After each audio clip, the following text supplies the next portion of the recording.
back, Holly. Happy to be with you again. Thank you. Stoked to be back. Fabulous. How is life? Where are you? You're our nomad. So where are you located currently? This week, I'm back in the Northern Rivers, so back in the country. And not the country of Australia. I haven't left the country, but I'm back in more rural Australia, which feels really nice after being a bit of a city slicker for the last 6 months. It's super nice to wake up in the morning to like a cow mooing as opposed to like a tram and like sirens. Someone leaning on a horn.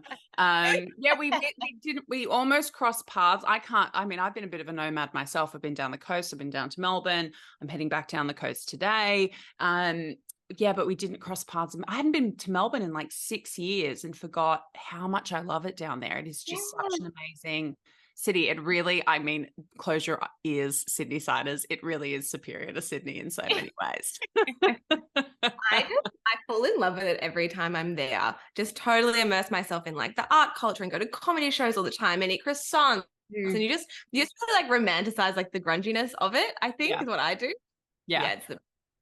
It's definitely got some major advantages over Sydney, but I'm probably just had my citizenship of Sydney revoked for saying that. So today we're going to be doing a bit of a Q&A, bit of a mixed bag as far as the questions that we got back.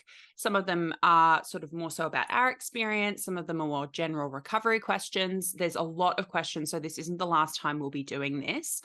So I got these from followers over on Instagram, and we'll jump straight in with a question about exercise, because I don't think we've really touched on a lot of exercise in our chats together. So Holly, what was your experience with exercise during recovery versus after? I feel like I'd almost even break it into 3 different categories of before I went into recovery, what it looked like in recovery, and then post-recovery, because realistically, prior to recovery, my experience with exercise looked very much like spiking my cortisol levels at a very early hour of the morning, doing high intense exercise and then not fueling my body correctly and then wondering why I'm exhausted all the time. And then I think obviously my relationship with exercise in recovery changed dramatically. And for me, it was really inconsistent, which it needed to be, because I was working really hard to separate the movement from being this thing that gave me structure and predictability. So for me, in my unique experience, I really had to invite in a lot of flexibility and become really adaptable to consistent changes with movement, because that really was the best medicine for my relationship with it. And then being able to find that structure and predictability in other ways that are more aligned, like a morning journaling practice, in ways that like weren't damaging to myself. But now I would say my relationship with exercise, more so movement, I would say, than exercise, is still super inconsistent. And I love it that way. I was thinking about it this morning, and I feel like it's it's quite seasonal, I would say, my relationship with movement. At the moment I'm near the beach, so loving to catch a wave. But realistically, that's also sometimes not possible. I think particularly like surfing is a huge part of my life, but it actually forces you to be really, really flexible, because realistically, I've tried to surf 3 times this week and there's been north winds, and I've gone to the beach and been like, it's just not happening. It's just not, we're going to get a coffee instead. It's just not happening. Yeah. So I think it's ever changing, and I love it that way. Like in winter, I'm super slow, love a slow morning, would very much prioritize like reading a book and having a cup of tea, may go for a walk later because it's a good thing to do, but it's not a priority for me. Yes, realistically, you and I both sit on our bums all day, like on the computer. So it is important to move our bodies. Yeah. But if I'm feeling unwell, or if I have quite a busy social schedule or work schedule, it's kind of the first thing to go for me, realistically. Yeah. So I love it, but it's a part of my life. It is not, and that's all it is. Literally just a part. Yes. Yeah. Beautiful. Yeah. I didn't think about it like that, but I definitely have a before, during, and after relationship with movement, like before my eating disorder, during and after. And before my eating disorder, because, I've talked before about the fact that I was quite heavily bullied in primary school, like for my size. Movement was a really awful thing for me growing up, because it felt like it put a magnifying glass on me even more than there already was. So I hated movement. I would dread like field days and swimming carnivals and all that sort of stuff. And then as I went into high school, and I went to boarding school halfway through high school, I started running and walking and getting into sport there, which I really enjoyed because I did it with my friends, and the environment there was just completely different and really wonderful. And it really felt like a bonding experience and something to be social around. And then when my eating disorder started, it became a huge part of my identity. Like, it was kind of like I was trying to erase younger Mia and be like, I'm a runner and I'm fit and I'm this and I'm that. And it was like almost my first descriptor that I would meet people with when they'd ask me about like who I was as a person. And it was really, really Yeah. important to me to be seen in that way. But I still didn't feel like I'd earned it, which is so eating disorder, right? Like, it doesn't matter how much you do or how hard you push or whatever. It's never, ever, ever going to really feel like you're worthy or deserving. And then after recovery, mine is much like yours. And during recovery as well, inconsistent, very seasonal, very much geared towards supporting my body in terms of what it can do with a chronic illness. That sometimes movement is really, really good for me, like yoga and gentle walks and hiking, getting sort of fluid moving around my body, because that's a big part of my inflammation is, just fluid sitting, and it doesn't feel nice after an extended period of time. And then periods where that is not appropriate, that is not the best way to support my body. So kind of like with the surf with you, like the ocean and nature is telling you when you're going to get in the water, my body is telling me what we're going to do and when we're going to do it.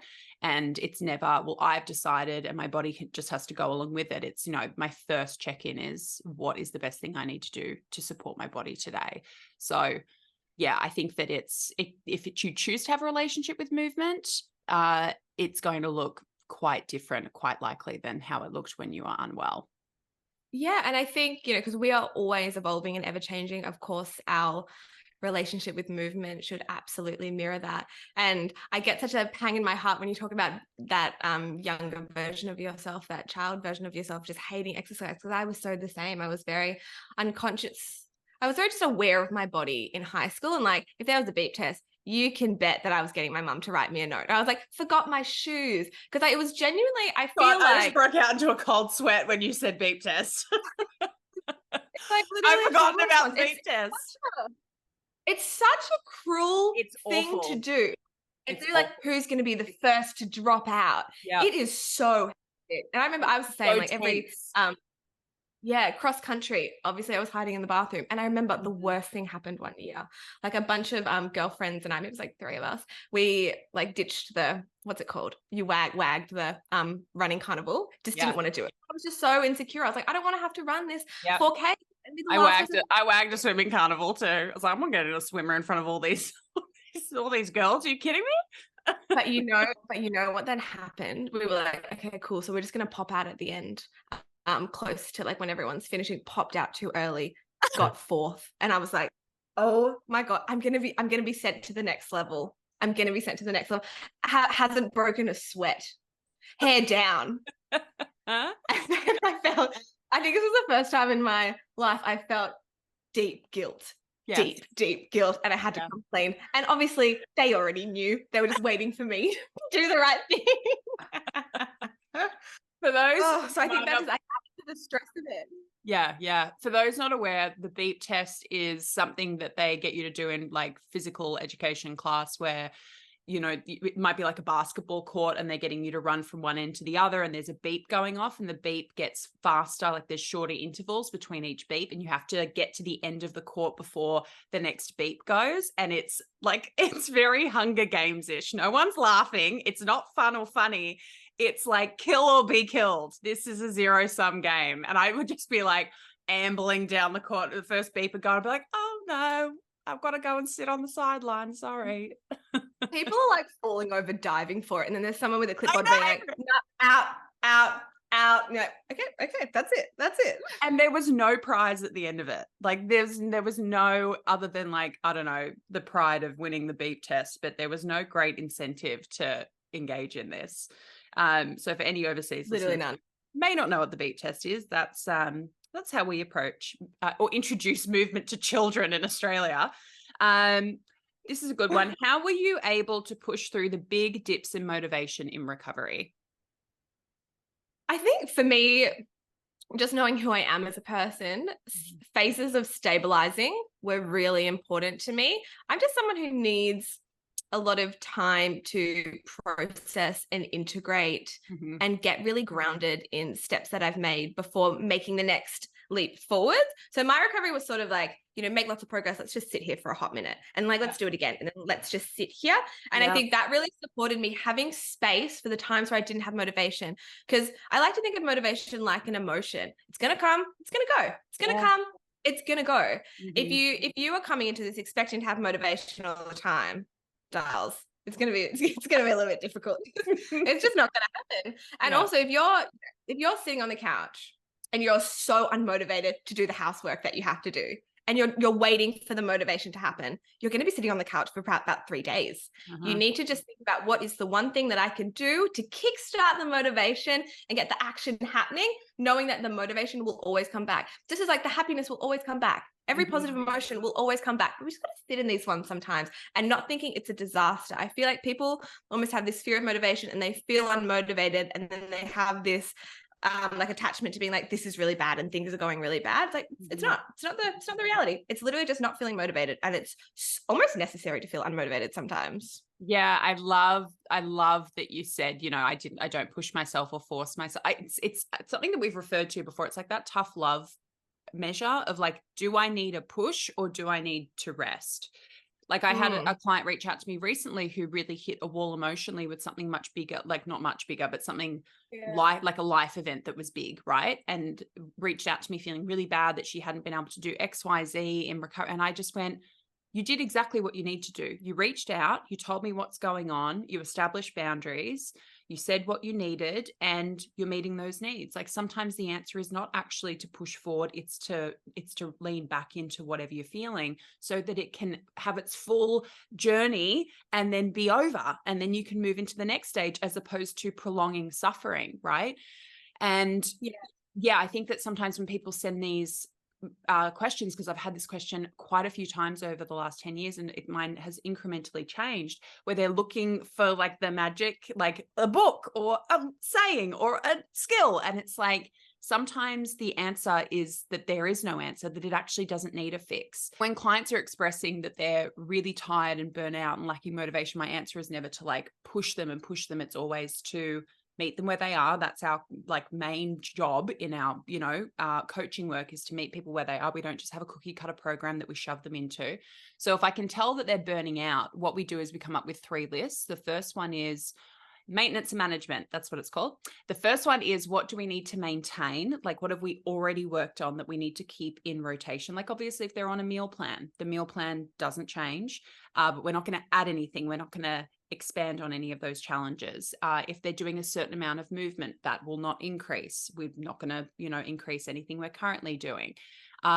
If we're still doing appointments, then we're still agreeing to go to appointments.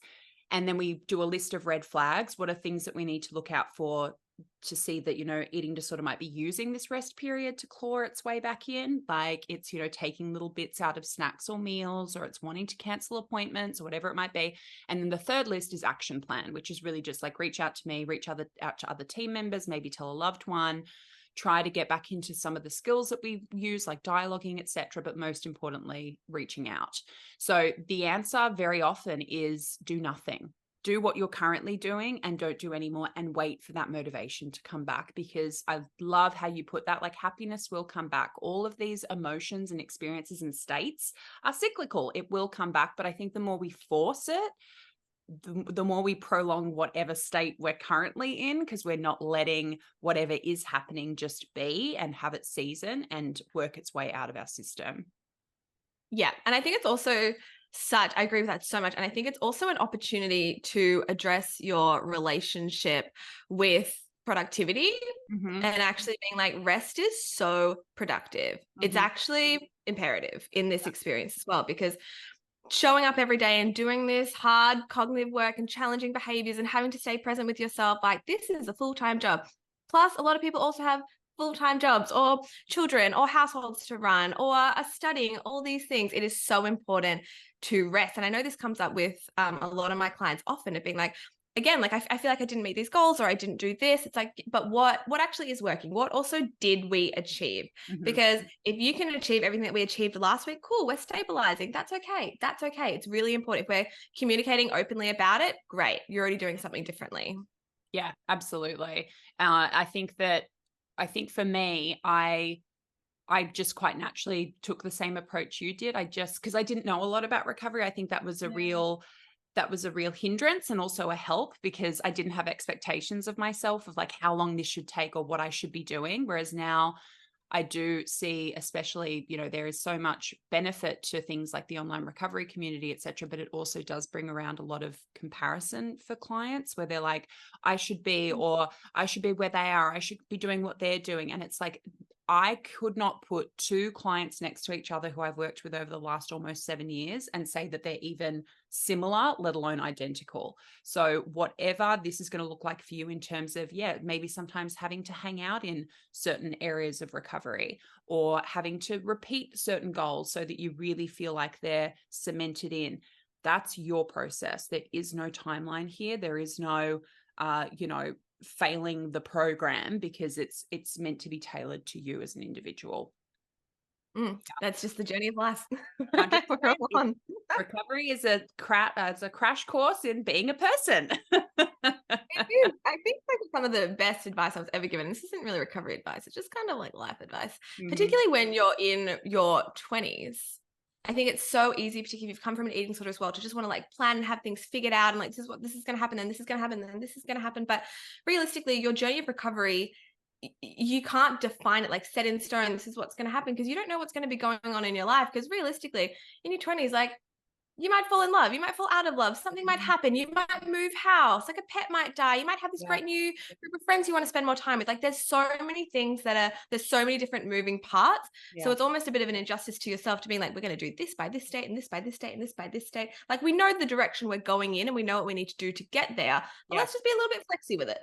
Oh my God, like what I thought my life was going to be when I was 20, like I couldn't have, like I didn't have the capacity to imagine anything other than that because I was 20, but also like I couldn't have imagined how much better it could be. Like life had to sort of direct that. Do you know what I mean? Like Yeah. the Yeah. ideas and plans you have for yourself might actually not be as cool as the random twists and turns of life, and where that's going to lead you. Yeah, absolutely. I agree wholeheartedly. Tricky sort of one here, because obviously it's down to the individual, but how to help a friend or a loved one who doesn't want to recover. I think, excuse me, I think this Bless. is so sensitive because you have to remember that your friend is most likely going through a really intense inner battle. And I think the approach needs to be really based on the individual. Mhm. But I would say, firstly, probably just try to create an environment where your friend feels like it is safe to be vulnerable and honest and open when they're ready. And Mhm. even maybe start by offering indirect support. So that looks like being a good example, shutting down unhelpful conversation topics, Mhm. using positive self talk, be available, Yeah. and try to continue to support without trying to micromanage or force or pressure, despite Mhm. the frustration you may feel, because what you want to avoid is the person shutting down to the point where they will avoid further attempts at support. And it is really tricky because if someone doesn't want to recover at all, it's going to be really difficult to see change, particularly lasting change. But in saying that, if someone has a hint of desire or curiosity or willingness to take steps forward in the direction of their healing, that is totally something you can work with. Mhm. But if you are very concerned with someone's behaviors and you feel like their mental state is really in a really vulnerable place, it is so important to say something, but ensuring that you are coming from a place of compassion, Mhm. I would say. Absolutely. I think one of the clearest delineations of where this can get complicated is, what if it's your child? Like, what if it's an Yeah. underage individual where you have so much input into their medical care and, how they're going to interact with treatment, etc., or whether they should interact with treatment. And obviously, if this is a parent going to your like local foundation, a trusted GP, just to first talk to them about what that could look like and what are some of the best approaches to maybe engaging that child in treatment in a way where they're collaborative, right? So many stories that I've heard from clients where coming to me is kind of the first time they've owned their own recovery and feel like they're in a collaborative mindset, because it feels like treatment has been forced upon them, which obviously sometimes as parents, we feel we got to do what we got to do. And, the safety of our children is the most important thing, obviously, but trying to keep the process as collaborative as possible and encouraging sort of that curiosity from that person themselves. Now, if it's somebody who is an adult, I totally agree with you. There is no magical thing you can say. There is no magical resource you can introduce them to. There is no single person you can sit them down with who is going to inject them with the desire to recover. I think sometimes people come to me and they say to me, Mia, I want you to make my daughter want to recover. And I'm like, I can't do that.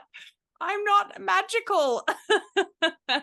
You cannot make somebody want to recover. But as you beautifully put it, you can create an environment which allows for those conversations to be had, if that's something that that person is interested in discussing at some point, making sure that you are available, emotionally available as far as creating a space that's non-judgmental, that isn't putting any expectations on them.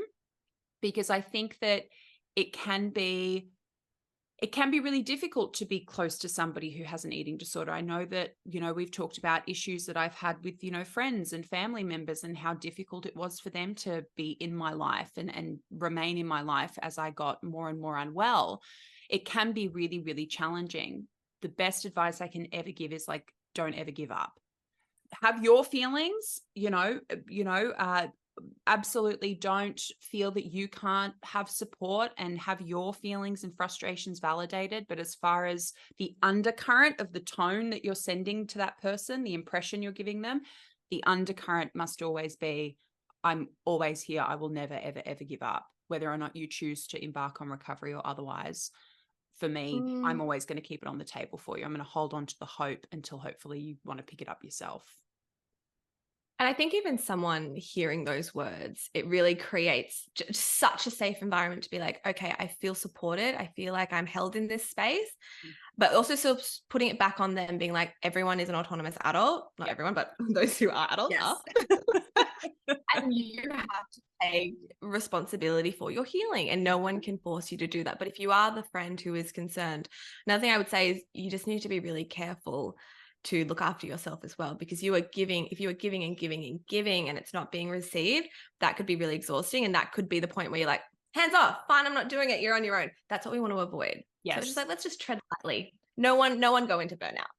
Yeah. And I mean, gently, maybe putting a video in front of them or a podcast and saying, no obligation to listen to this, no obligation to watch this, but just wanted to put this in your path in case, you got a spare 10 minutes.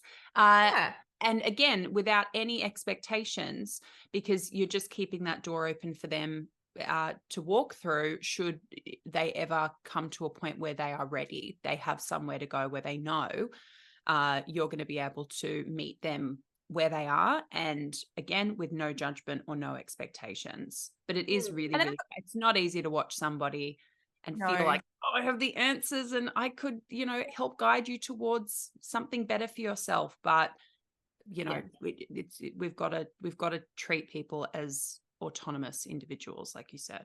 Yeah. And I would also, just another extra point is, if you're not informed, really inform yourself about eating disorders and what that other person might be going through, because I think it can feel really confusing and jarring, being like, I don't get it. If you don't understand the nuances of an eating disorder and what someone is going through, and you think it might just be like about the food and body image, I could see how frustration could build easier. Yes. As opposed to being like, actually educate yourself on what's actually going on for this person behind the behaviors. Completely. And sometimes, quite often I'll have parents and partners and carers and friends reach out to me wanting to do a session with them. And I'm not seeing their loved one, like their loved one is not a client of mine, but they just want some information. And I often say that those of us with lived experience, especially working in the space, we're kind of like interpreters. We can talk over the fence. Like I understand the language their loved one is speaking, and I understand what the carer or loved one or friend is trying to communicate, and it's all just getting lost in translation. But yes, trying to explain to them from kind of the outside in what that person is going through. And, at Beyond Body, we are working towards providing more services to sort of like parents, carers, friends, partners, etc. In fact, our training is about that tomorrow, because there is such a need for it, because we do know that the loved ones of somebody going through an eating disorder need support and guidance and a bit of help as well. Does being a recovery coach ever trigger old eating disorder thoughts? This is a great question because I get asked by clients all the time, because Yeah. the reality is you and I are in environments every single day where we're talking about eating disorder thoughts and behaviors and emotions and scenarios. But Do we ever talk about anything else? I mean, occasionally, Yeah. sometimes, Yeah. but not really. I think, I don't know, just being so intimately involved with someone else's experience of their eating disorder and accompanied struggles and suffering with that, it really solidifies my recovery work, because Yeah. I so deeply believe what I say. Mhm. And I often do think of my clients as, when I'm talking to them, as things that I wish, I had been able to say to my younger self. I think because they're, my past experience is their current experience. And so I think the words I offer and the work we do, it holds so much potency because I believe it with my entire being. So I actually think it works in the opposite way. I guess I would say like being a recovery coach is kind of like the ultimate exposure therapy. Yeah.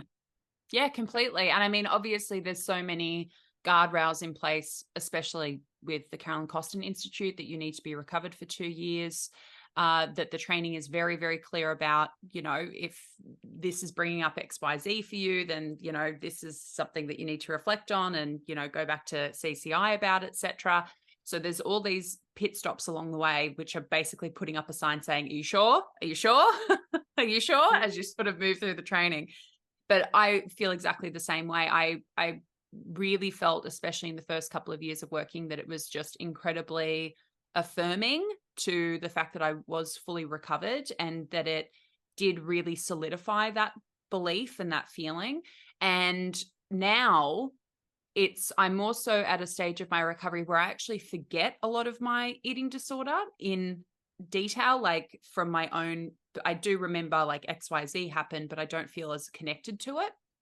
And so Mm. sometimes I'll be seeing a new client and they'll have something in their behavioral profile that I haven't spoken about with clients for a long time. And I'll be like, oh my God, I used to do that too. Oh yeah. Like I know exactly what you're talking about. I know the feeling you're talking about. And, and the shame and guilt comes afterwards, and you can kind of hop back into those memories, but it feels like it's really drifted out to the outer edges. I understand where this question comes from. And I understand it when clients are asking us as well, like they're checking in with our boundaries, etc.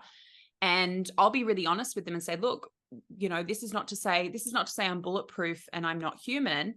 This doesn't trigger me. But let's say, for instance, after my father passed away, if a client was bringing up a lot of things around grief, etc., which we're not really trained to address, so I would always point that back to their therapist, but I would have to verbally kind of express a boundary, because before going through trauma therapy, it was not sort of productive or safe for me to be having those conversations with clients, even not in any great depth, but even, through dialogues, etc. I just really have to express that going into any detail about really traumatic stuff related to grief was just not productive for me at that time.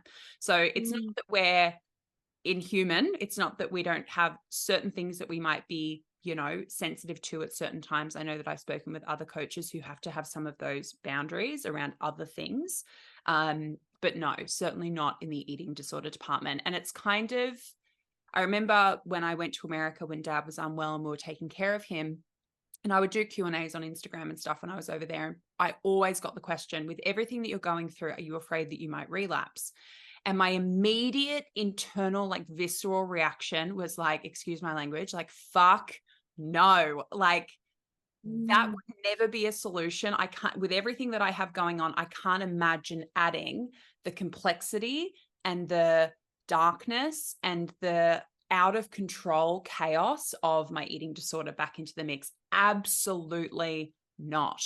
So it just feels like such a far removed experience, or you feel so far removed from any belief you ever had that it's a solution, that it's ever going to make you feel better. The longer you are recovered, if I was to relapse, it's not just a relapse. It's also, I don't get this life anymore. And I love this life now. I'm so grateful for the life that I've been able to create post-recovery. It's like, I would never give that up, ever. Yeah. Yeah.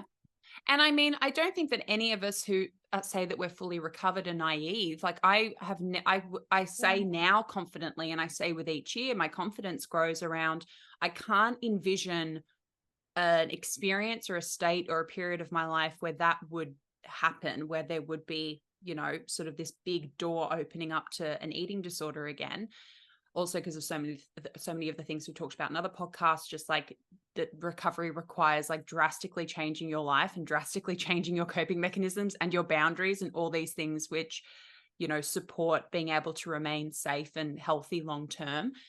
And especially because I've been through some of the worst times of my life post being recovered. And again, the answer was hell no. So no. In terms of if you're working with a coach or somebody with lived experience, it's totally understandable and okay to kind of check in with their boundaries. But I would hope that if you're working with somebody with lived experience, they're pretty confidently in a place where what you're sharing with them is not going to trigger that person. Yeah, for sure. Yeah. I feel like this question kind of could lead into why did you become a coach?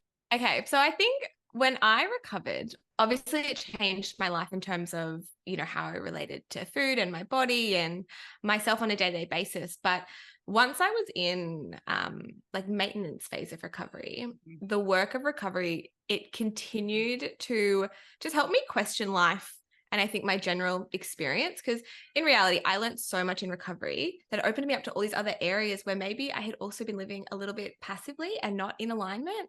And in that way, recovery helped me just understand who I am and how I move in the world and what I want and what keeps me well and what throws me off balance and how I want to spend my time and who I want to share my energy with. And I think then being able to, the progression of my recovery was then being able to, use those skills, life skills, such as self-inquiry and honesty and emotional regulation and a deep level of self-trust. And those things helped me get really, really clear on a few simple things that I think really redirected me in life. And the things that I knew for sure were that I wanted to be happy and that I wanted to live with meaning and that I wanted to give meaning back into the world. And I had absolutely no clue how I was going to action any of these things yet.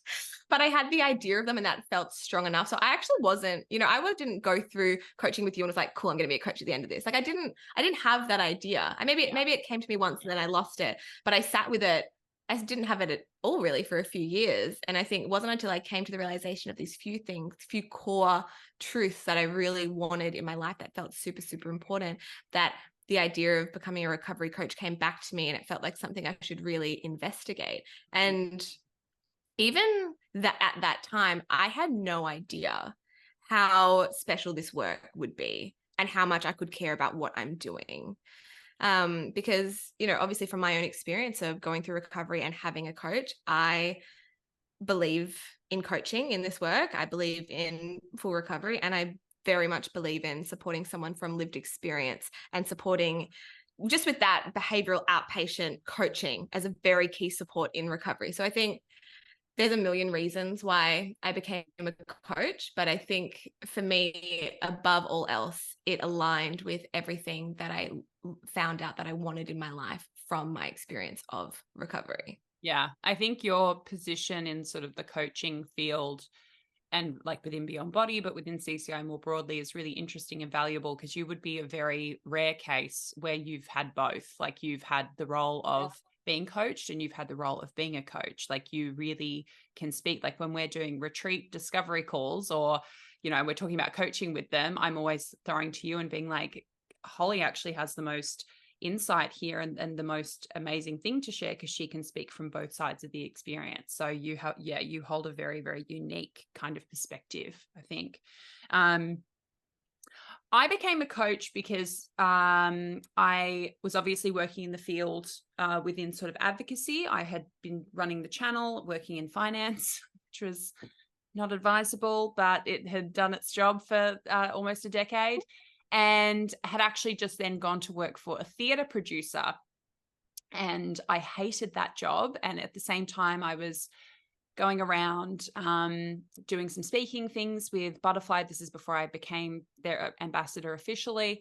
And they mentioned to me, have you heard of what Carolyn Costin's doing? She's got the Carolyn Costin Institute. Like, she's introducing coaching. And I was like, what is this? So obviously I had been doing all these videos and all this content in my spare time, not being paid a thing for it. YouTube certainly wasn't paying me anything for years and years and years. And now here was this way to actually directly impact somebody's recovery. It was always very cool to get comments being like, your videos really helped me, or, you know, my family and I watch your videos together every week. And that was great. But what I really loved was like when I would go to events and people would come up to me and be like, Mia, I have been following your channel, and being able to have a longer conversation with them about like their experience and their hope and their motivation. So when I heard about the coaching thing and then finally got the opportunity to dive in, I knew that I would love it. But like you, I think I vastly underestimated how much I would love it. It really touches every single interest that I have, every expression that I ever wanted in a job. I went to university for journalism and had to drop out because of my eating disorder, because I wanted to tell stories. I wanted to be an investigative journalist. I wanted to talk about the underdog and things that people didn't understand. And I get to do that every day, like one-on-one and more broadly with sort of the stuff that I talk about online. So yeah, it just, without knowing it, it just sort of ticked every box of, if I could create a job for myself, like this would be it. Yeah, yeah. It's funny that you went into uni kind of wanting to tell stories and to have that investigating role. And it's like it wasn't the manifestation of being a journalist, but right, like you looped back to that. Totally. Like, even, you know, friends of mine who ended up being reporters and being journalists, they were like, you get to do what you want to do. Like, you have full freedom of expression. You have people who are plugged into what you're saying. You don't have anybody telling you you can't do this or you can't do that and you can't say this and you can't say that. So yeah, it's kind of what we were talking about before. Sometimes you got to let life surprise you, because at 20, I thought my life was over because I was dropping out of university and could never have imagined that that was going to be an essential step in where I was going to end up, you know, 15 years later. Totally. And at that age as well, when you're 20, like those decisions feel like they are the end of the world. And realistically, then I think when you get older, you veer close to 30, 40, you're like, I mean, if you make the wrong decision, you just guess again, guys. Yeah. It's really fun. Choose your own adventure. Just like double back and make a different choice. That's so true. Like, I do love having clients in their early 20s because, you know, at 35, there's just so much hindsight. And, you know, of course, you're not gonna believe it until you go through it yourself, but just encouraging them to like take the pressure down and have some bloody fun. Like, truly, there is nothing you can do right now that's really going to stuff it up that majorly, especially if you're on the track of like doing some really great healing work and getting through recovery. Yeah, just fun. I feel like it's so important. Yeah. Okay. Should we do the hobby question to finish, because it's fun? Yeah. This question is, your favorite hobby post recovery. What could we look forward to? I literally love whoever asked this question, because I feel like I'm the queen of hobbies. I love hobs. I have hobbies for days. I love hobs. I love that. Because I think recovery is this cool thing where you get, it kind of like reintegrates you with your creativity and joy and expression, and being able to fully engage in activities. Whereas like in my eating disorder, I couldn't fully engage in anything because I was just so in my mind. So I think that's a really beautiful thing about recovery, being like, oh, I can actually be present in something, and hobbies are where it's at. Totally. I think having hobbies is so important because there's so few things. I feel like I'm so passionate about this. I love how excited you are about hobbies. It's amazing. There's just so few things in adulthood where that we get to do where there's less expectation and like little to no monetary reward. I mean, obviously this depends on your approach to hobbies, but in my world, this is definitely my approach to it, where we just get to be curious and make mistakes and learn and embrace play. Because no one in our life, like when you were children, no one had to teach you how to play. But then in adulthood, I think we need reminding that we deserve to play, and that's actually this really important, I would say, essential component to life, because it is so easy to take life so seriously, particularly when you're in your eating disorder, even in recovery, because like, man, that stuff is so serious all the time. And it's hard to just be fun and expressive and creative and let go and be silly. And I feel like trying out new things and kind of almost having the expectation that you're going to be shit at it is great. Hobbies that are in my, I would say, rotation at the moment are like, I always try to have a creative practice. Recently being in Melbourne was like, did a few semesters of a new ceramics course. I like writing and painting. I always loop back to painting was a really big part of my recovery. Have also dabbled in mosaicing, embroidering, like baking, sourdough, obviously surfing. I feel like I'm on what are those things called? The Bachelor. Like a speed date. Yeah, and I yeah, do this, yeah. and I've tried this. I've got 30 seconds with you. Let me tell you about all my hobbies. These are all my hobbies.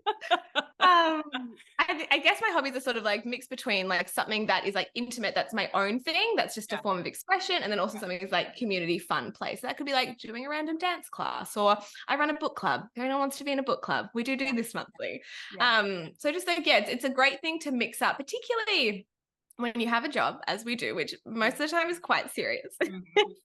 It's really good to also have these things to balance. And it's like, this is literally just for fun. This is literally just to, it's super important for us to do like the real hard cognitive work, but also it's so important to do things that keep your soul alive. And for me, hobbies are that. Beautiful. Love that. Yeah, I am the same. I always have like some creative outlet going. I love writing. I've always loved sort of writing fiction. My grandparents held on to like these stories that I used to write when I was 4, and they obviously make absolutely no sense, but they just go on for pages and pages and pages, because my dad was a big reader and writer. He like would read with us all the time. He would like set me up at his laptop so I could like write stories, and was just always so encouraging of that stuff. And that flow state that we're always trying to impart to people and explain, and it really can't be explained. When I am in like a storytelling phase of like just into hours of sitting and writing something, that is like my greatest sense of like just zen, like nirvana, like just not on this planet, right? Just totally calm, but activated in a really nice way, not like overstimulated. It's the most, and it just like pours out, right? It's the most incredible feeling. And I was the same in my eating disorder. I really dropped a lot of those like creative outlets and pursuits and hobbies and practices because I judged myself for them, because I'm quite a dork. Like I love a lot of fantasy stuff. Like I love Buffy the Vampire Slayer, even though that's not actually just about vampires. It's just one big metaphor for all the trials and tribulations we go through in life. And it has people doing doctorates about it at Oxford University. I'm going to stop defending my favorite show now. But I'm quite a nerd. Like during the pandemic, only Josie knows about this. During the pandemic, I had this, I have this secret YouTube channel. Like, when people make fan videos? Where are you going with this? What are you about to say? I'm not going to tell you. I'm on the edge of my seat. The TV show, but during the pandemic, I made a bunch of fan videos for this one TV show, and they have like over 1 million views on them. And nobody but Josie knows about it. I send them to her because she's like, oh my God, I love fan videos. I was like, you love fan videos? Have I got the channel for you?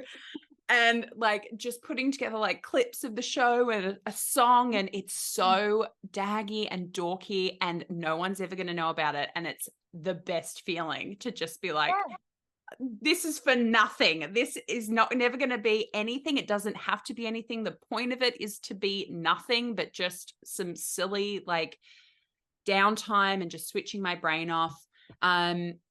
Love hiking. I consider that like a hobby and something that I use as like connection and sort of getting back with people socially, all kinds of stuff that was really, really important to me before I went into, like, before I became unwell. And so much of my awakening in recovery was just unleashing the nerd and just dropping all the judgment and just allowing myself to have like these silly, playful, like childish expressions, like letting loose, listening to the Taylor Swift Eras Tour set list and dancing around the apartment. I do that almost every day. That's usually how I start my day. I would have judged myself so harshly for something like that when I was unwell. I would have started dancing and been like, you're a dickhead, stop, like, what are you doing? But, and it's like, that voice just doesn't exist anymore. And this really speaks to authenticity, Mm-hmm. right? Of like just accepting yourself for everything that you enjoy and not shaming yourself for things that like maybe you actually do enjoy and it's fun. Because I think that silliness is the most underrated human quality. Yeah. It is so important just to literally practice kind of looking like a fool sometimes. I think some of the most, this is how I would describe a beautiful person. Like some of the most beautiful people in my life are people who are just so authentically and messily themselves. And a couple of my best friends are the silliest people you would ever meet. And it has been so amazing to be around those people that bring that out in me, because naturally that isn't my like default, like can do it, but not like it doesn't come as naturally to me. So being around people who are just can let loose and be silly and be this beautiful expression of themselves, that is just, that energy is so addictive. It's so nice to be around that. It just oozes positivity. It's beautiful. So I feel like if you're thinking about jumping into hobbies, I feel like we've given it a very good rap. And look, not expensive. You just chuck on Taylor Swift and throw yourself around your house. Fabulous. I've loved this. I hope that we got to some of your questions. We will definitely do this again. And feel free, as always, to send across any suggestions for topics that you'd like us to talk about. But yeah, lovely to see your face as always. We actually, I should mention, because I'll pop it in here at the end, we have just launched dates for the second Molly Mook Beyond Body Retreat in April of 2024. It'll be from the 4th to the 8th in Mollymook Beach on the south coast of New South Wales. I will put the promo at the end. I will have links to the event and how to get in touch with us about it if you'd like to do a discovery call. That is the next step. You get in touch with us, we book a call, we give you some more information, and then we go from there. But we have our first one coming up in November, which is very exciting. I've got literally all the stuff for our guest tote bag sitting next to me here, which is very, very exciting to get to put those things together. But yeah, if you're interested in joining us for April, don't hesitate to get in touch. Amazing. We're so excited. Very, very, very. All right, everybody, we will see you again soon in the next episode. Thanks, Holly. Bye. Thank you.